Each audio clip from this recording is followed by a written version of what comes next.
We're live, according to YouTube.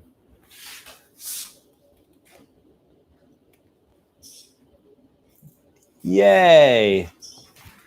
Cool. Yay. Cool. That's not going to work. That's not going to work. Okay. Notes for next time.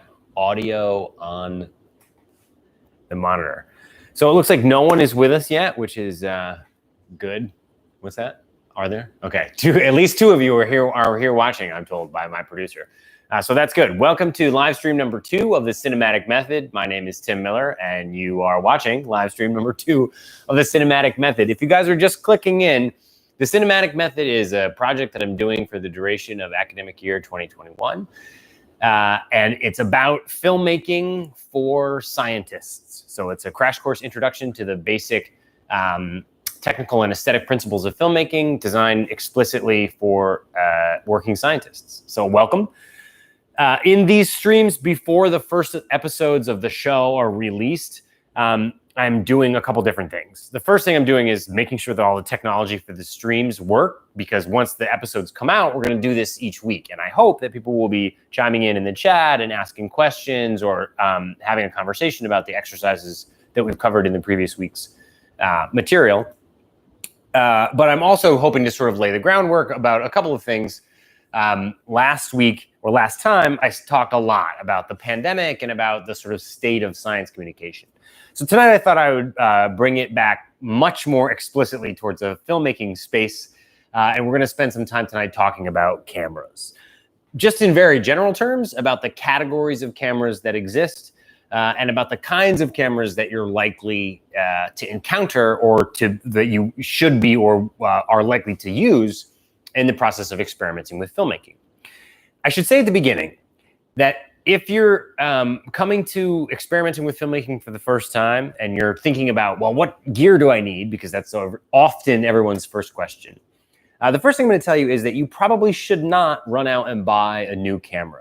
What I want to talk about tonight are some of the different categories of cameras that exist and a little bit about the pros and cons of each of them. So before you run out to buy something, it's worth sort of taking an inventory of what you have, either yourself personally or what might be available in your lab or whatever, because you'd be surprised with the capabilities of a lot of modern cameras. Laura, can we lift the shot up a little bit, please? Great. That's better. Cool. Okay. So I thought tonight we would just go through the sort of categories of cameras that exist and talk about some of the pros and cons of them. And the first one is the one that I know all of you are going to have, and that's this one. I want to talk a little bit about smartphone cameras and the sort of strengths and weaknesses of them. Now, the first thing I should say is that there's a lot of variation in how good they are, and the best of them can actually be quite good. This is a Sony, I think it's an Xperia 1, but Laurel, can you zoom in on the back of this so you can see it? This phone actually has 3 totally separate lenses. One's a very wide, one's a not so wide, and one's a slightly closer. And so there's actually 3 sensors. There's one behind each one of those lenses. So technically it's 3 separate cameras. There's one in the front here, so technically there are 4. But these are actually fairly sophisticated. You can select from the individual lenses. You have some control over how long or short the shot is, how much you can see or not. And so they're not terrible. The best of them have gotten better and better. The thing I will say about shooting with a phone is that there are several limitations. The first is they're all going to be terrible in low light. So it's just the case that when taking photographs, the size of the lens, the actual piece of glass that's collecting the light, is the biggest determining factor in how bright the exposure is going to be. And so all cameras are going to struggle in very low light. The smaller the sensor is, the more the camera is going to struggle. And the sensors in a smartphone camera are tiny. They're much, much smaller than your fingernail. So they're not going to do particularly well in low light. Another disadvantage of shooting with phones is that it's not always super easy to get the material off of the phone and into whatever system you're trying to use it to edit with. It's very unlikely that you're going to use just a straight clip. We're going to be splicing or joining clips together. Sometimes it's hard to get footage off of your phone and into your editing system. But if you're going to be using a phone for shooting, I encourage you to try that and sort of get a sense of how that's going to work.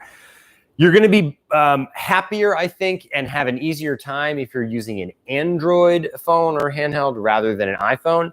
The reason for that is more Android phones come equipped with removable memory, and any smartphone where you can record video directly to like a micro SD card is going to be an easier phone to use, because then you can just pop that card out and it already has the footage on it.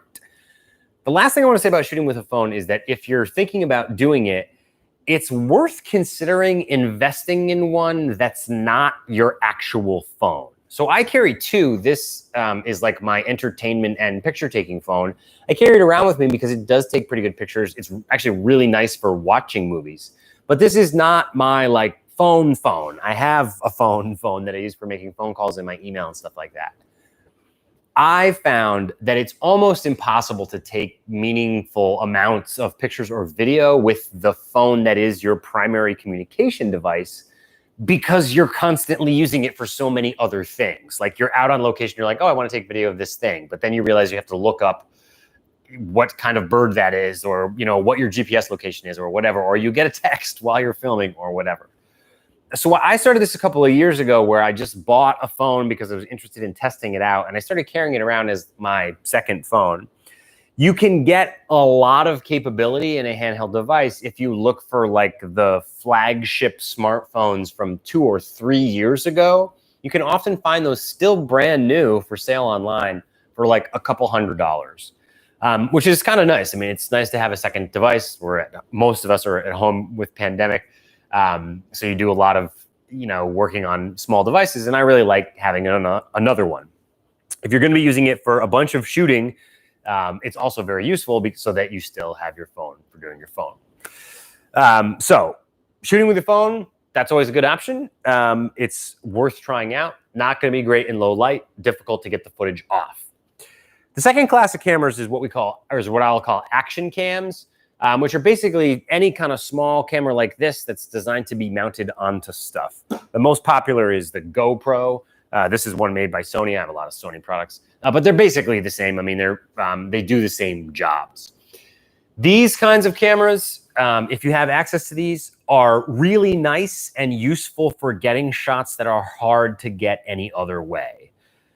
So they're useful for example, mounting to like the dashboard or the windshield of a car if you want to get a shot from inside the car.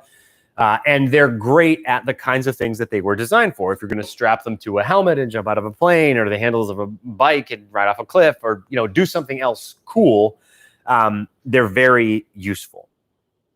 However, they're not a great choice for sort of general purpose filmmaking, and they're also not a very good choice for learning about filmmaking. And the reason for that, I think I can actually demonstrate this, is that the cameras all have very, very wide lenses. What we mean by that is they're designed to see as much of the world around them as physically possible. Oh, this isn't going to work. Never mind. Next week or another time, I'll show you how that looks. But what I mean by a very wide lens is they just have like a fisheye look. It looks, you can see very much of the world. And they're like that on purpose so that you can see everything when, the camera's mounted on your head and you don't really know which way it's pointing. But they don't zoom. They don't have a lot of controls for exposure. They're not a great choice for learning to work with video.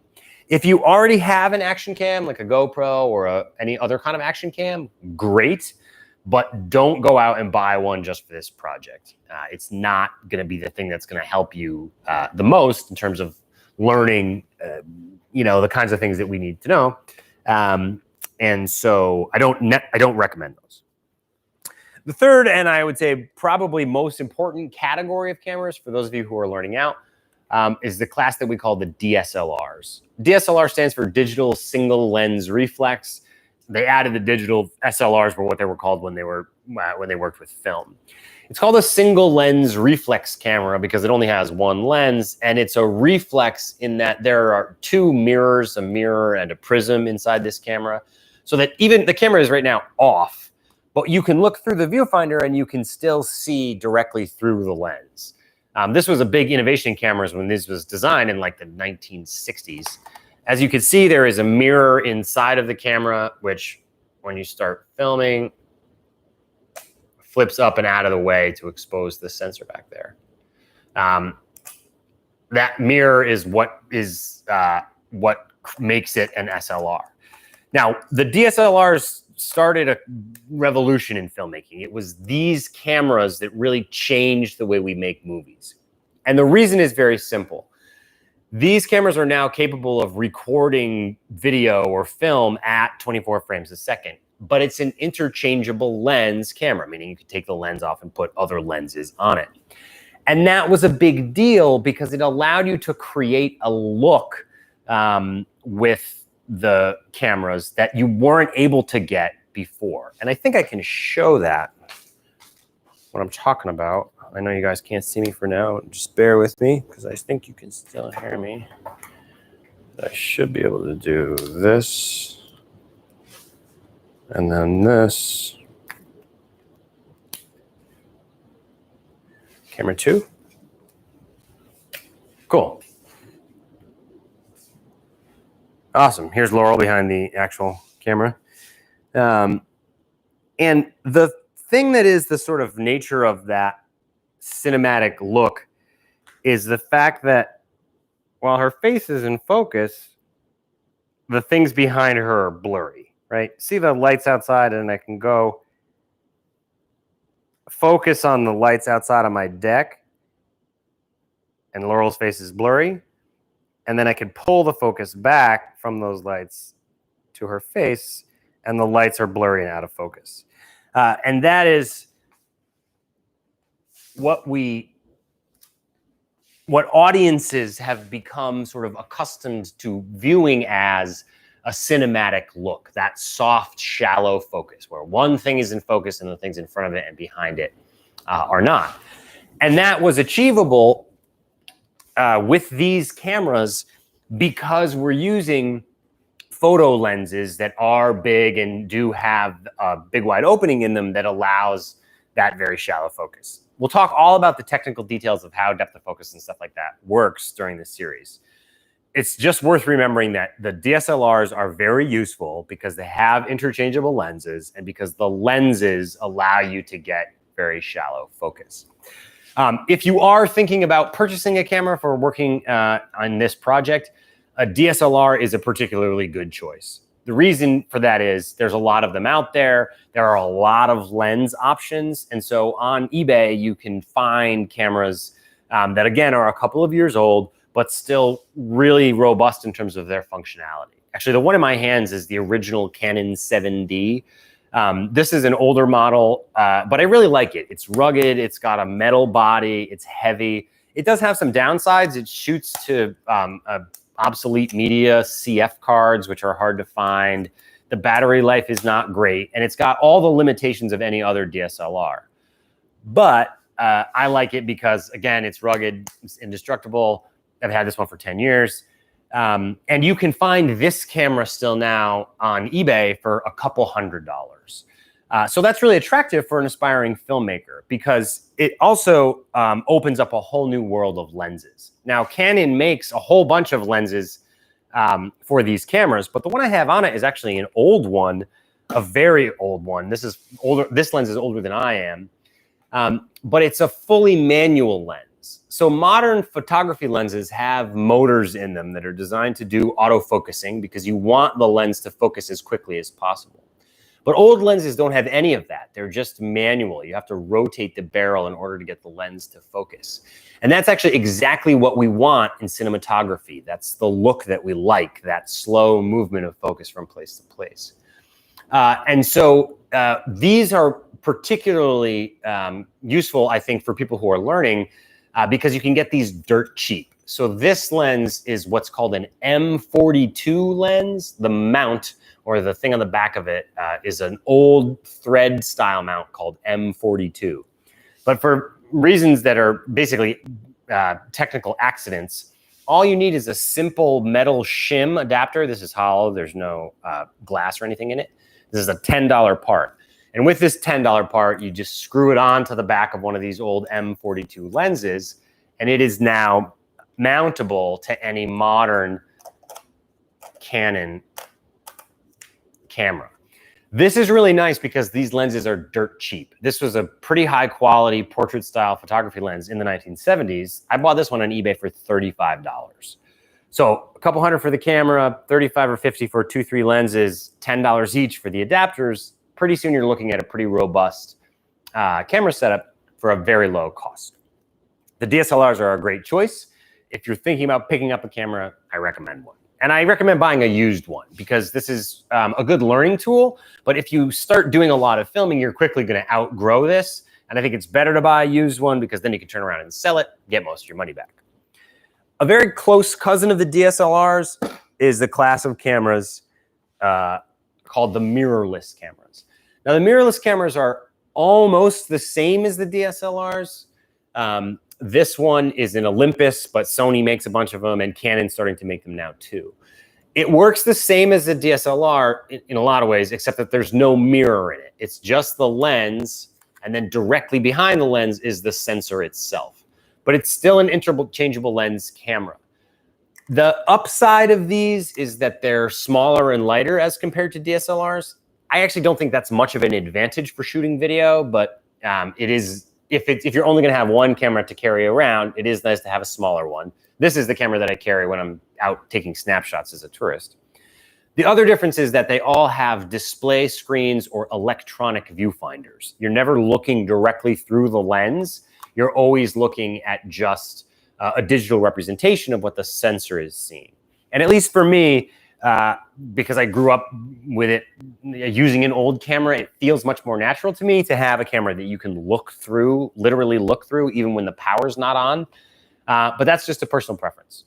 Mirrorless cameras are also a great choice for what we're going to be doing. The Sony Alpha series, like any of those cameras, are great choices. And then the last thing I wanted to talk about tonight is this sort of actual cinema camera.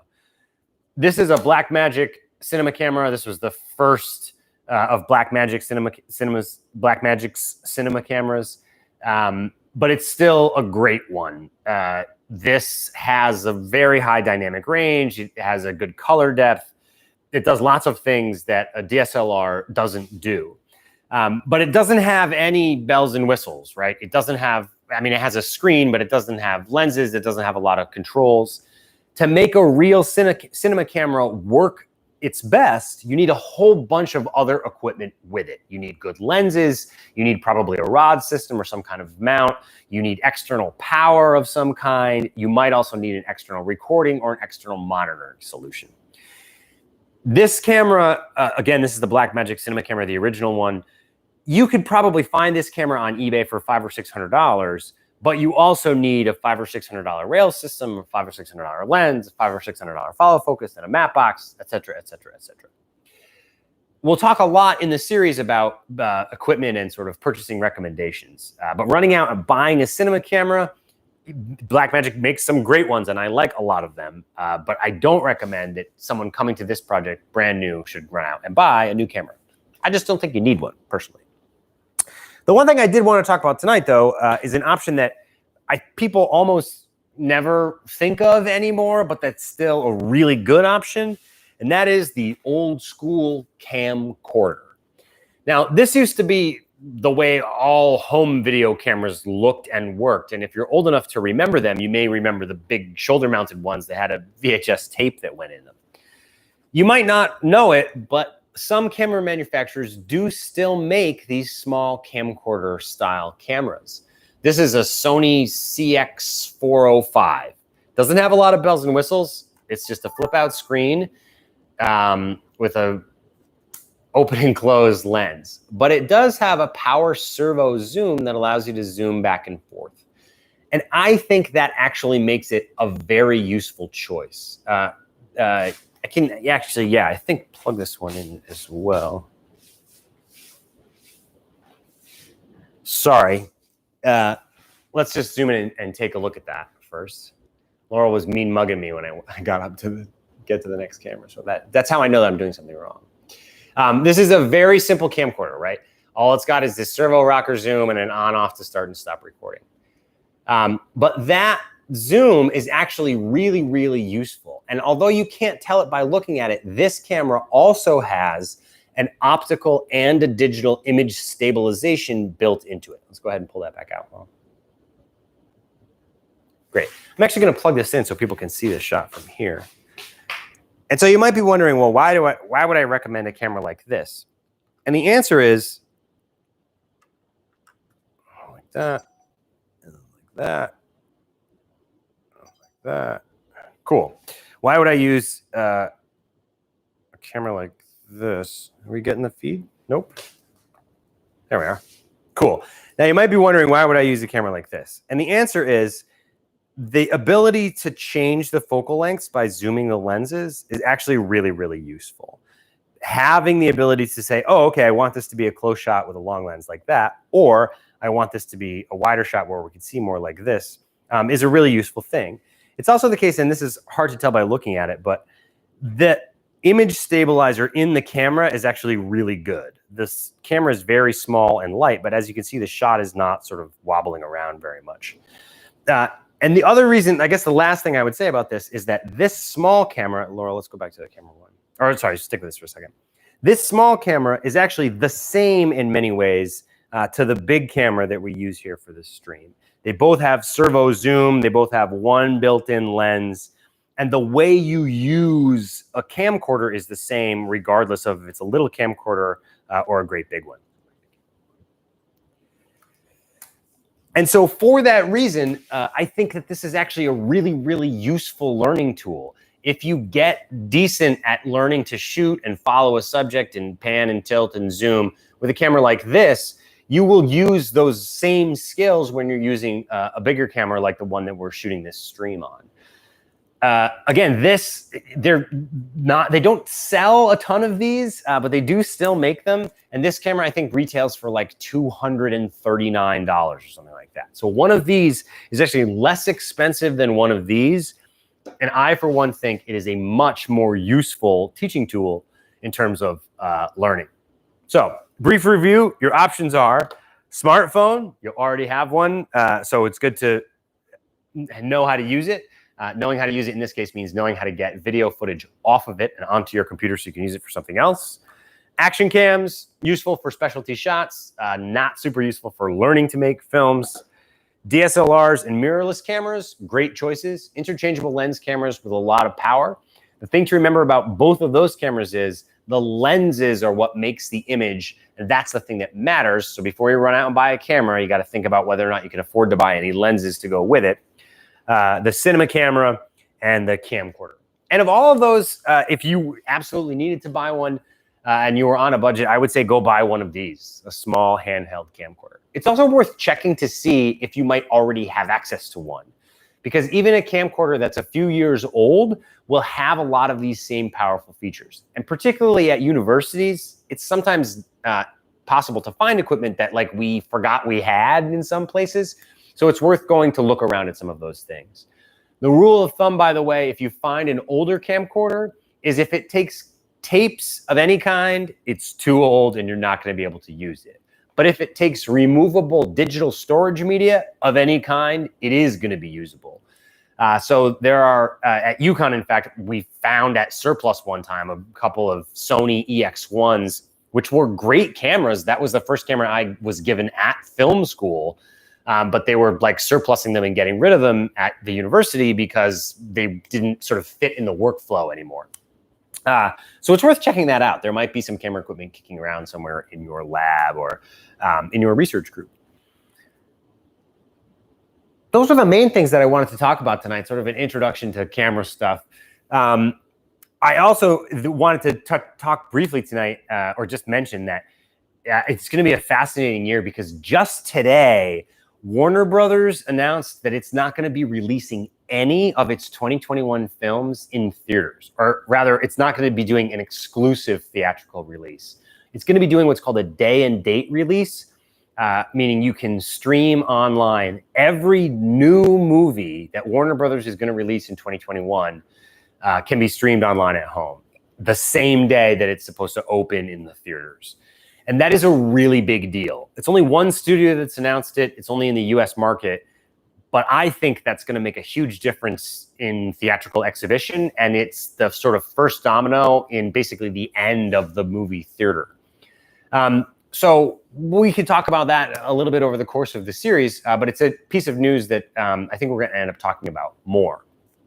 One last thing that I will say tonight, unless anybody has burning questions, feel free to chime in on the chat and I'll answer whatever it is that's on your mind.